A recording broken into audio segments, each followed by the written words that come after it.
How's it going, my RWBY friends? This video is going to be divided up into two parts. The non-spoilery part, so go ahead and keep watching, no worries. And the spoilery part where we talk about Chapter 3 a bit, but I'll give plenty of warning before we get into that. So if you haven't seen Chapter 3 yet, do not worry. Continue watching the video, and then when we're going to get into that, like I said, I will make it very obvious that we'll do it. I'll let you know, and then you can stop watching the video if you want. The point of this video is I want to talk about Professor Ozpin and the Maidens. This is a theory that I've had for I want to say 8 months, maybe 10 months. But I never actually made a video on it, and I'll tell you why right now before we get into the actual theory. It's something that was so near and dear to me. If you guys have been following my channel for a while, you know I've been one of the few people to defend Ozpin over the years. Defending Ozpin, trying to understand where he's coming from, and all that stuff. So a theory about Ozpin is something that I would take very seriously. Now, unfortunately, that has led me to procrastinate and just never get the actual theory done. I've talked about it on Twitter a bit, I've talked about it on Reddit a bit, I've talked about it in my Discord server a bit. If you want to search it up there, information on the theory is in there from months ago. Like I said, like 8 to 10 months ago. But it's never something I made a video on, even though I really wanted to, because I was just worried that I wouldn't be able to do it justice. Now, the lesson that we can take from that is that procrastination is not good. And sometimes it's better to just do something instead of fearing that the results are not going to be good or that they're going to be subpar. Because at that point, you just end up regretting the fact that you never took that leap of faith to begin with. So here I am now, finally making the video. It's not going to be highly edited or anything because, like I said, I just want to, even if this video is not perfect, I'm going to accept that. I'm just going to get this video done. I'm going to finally get this off my chest. So once again, this is a video about Ozpin and the 4 maidens. Specifically about the reasoning behind him giving his power away to the maidens. As someone who always tried to look into his perspective and understand where he's coming from, it always made me very curious why he ended up living by himself. By the way, someone subscribed me, thank you for that. Sorry about the notification going off. It always made me very curious about how he ended up living alone in the woods to become the hermit from World of Remnant, the Tale of the Seasons. I'm sure you guys remember that. He was the hermit in the woods. That was confirmed in volume 5, that he gave his power away to the original 4 maidens. So something led him to live alone in the woods, not talking to anybody, becoming a hermit, just aging and waiting to die until the 4 maidens appeared there, found him, and you guys know how the story goes. He saw in them such good nature, such righteousness, that he decided that his power would be better off in their hands. So why would he be there to begin with? That's something I tried to justify regarding him actually just being a very depressed person. Let's look at the circumstances around Professor Ozpin. He was cursed by the gods to reincarnate again and again and again until he beat Salem.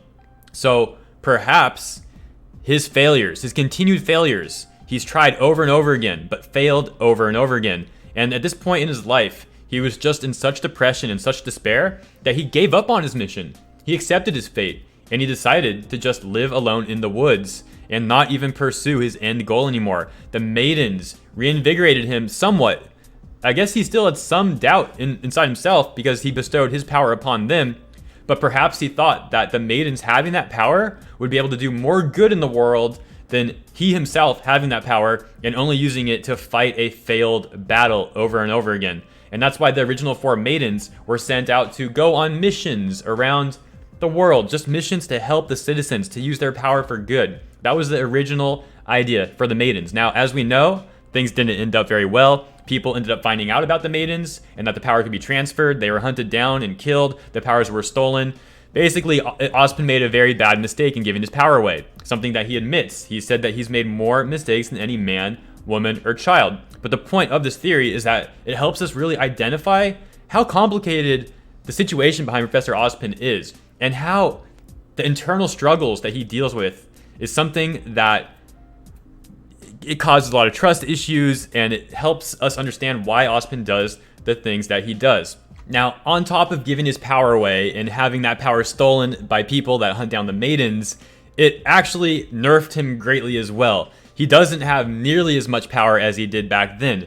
Imagine the power of Raven and Cinder, maidens. We saw how crazy they were fighting. That was only 2 maidens. And that was probably not even the full extent of the power that they could use. Maybe it was for Raven because she had more time to hone her craft. But even then, I would say Raven probably isn't like a master of magic either. So imagine those 2 characters plus 2 more maidens all combined. And then take note of the fact that those are probably not like master levels of magic either. So that's how powerful Ozpin was. Now Ozpin currently is much weaker. He's back on that original idea of trying to stop Salem again. He's doing the best he can to help people around the world. He stopped a great war, a war which threatened to literally tear Remnant apart.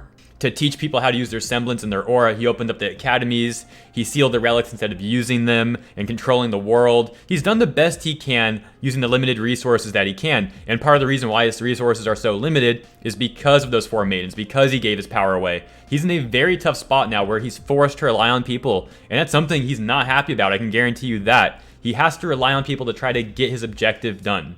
And he even admits that he's much weaker. Again, if we cite Volume 5, when he referenced Crow and Raven and the bird powers he bestowed upon them, he said that was almost, not exactly word for word, but he said it was basically a joke compared to the power that he once had. That was like the extent of what he could do by letting them transform into birds. It was really nothing compared to his old power that he had given away and is now not going to get back again, most likely.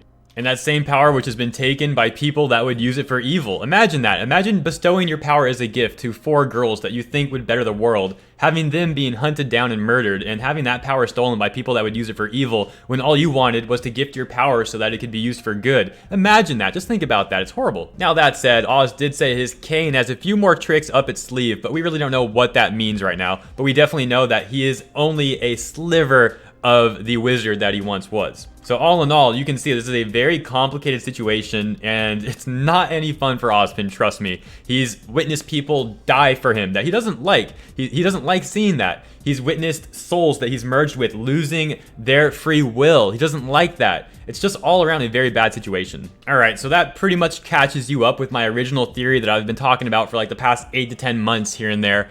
It's just, again, the theory is all about trying to understand where Ozpin comes from, why he was the hermit, why he gave his powers away. And with that said, now we'll get into the spoilery part regarding Volume 6, Chapter 3. So, depending on when you watch this video, Volume 6 might be done. We might be on like Volume 9 or something. But if you're watching this video like right now, when Volume 3 is only for first members to see, keep in mind that this part will spoil you if you haven't seen Volume 6, Chapter 3. The only public, non-first chapter out right now is Chapter 2. So just keep that in mind. That said, if you do want to watch the video, the spoilers they're pretty big. So yeah, if you don't mind spoilers, keep watching. But if you do mind them, maybe save this video, bookmark it. It's a good time to be sure you're subscribed and have notifications on, by the way.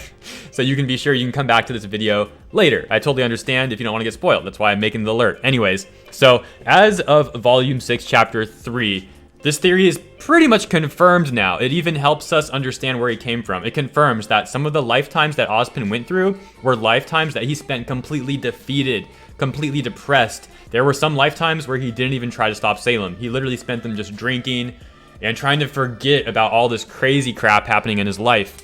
So one of those lives were it is basically confirmed now that one of those lives were one of the times he spent as the hermit, the old man in the woods, when he gave his power away to the maidens. So it really helps us, again, understand where Ozpin has come from. Perhaps also the 4 maidens reminded him of his kids. The kids he had with Salem were 4 young girls. The 4 young maidens came to his shack, reinvigorated him. Oh, it sounds a little bit lewd almost, but you guys know what I mean.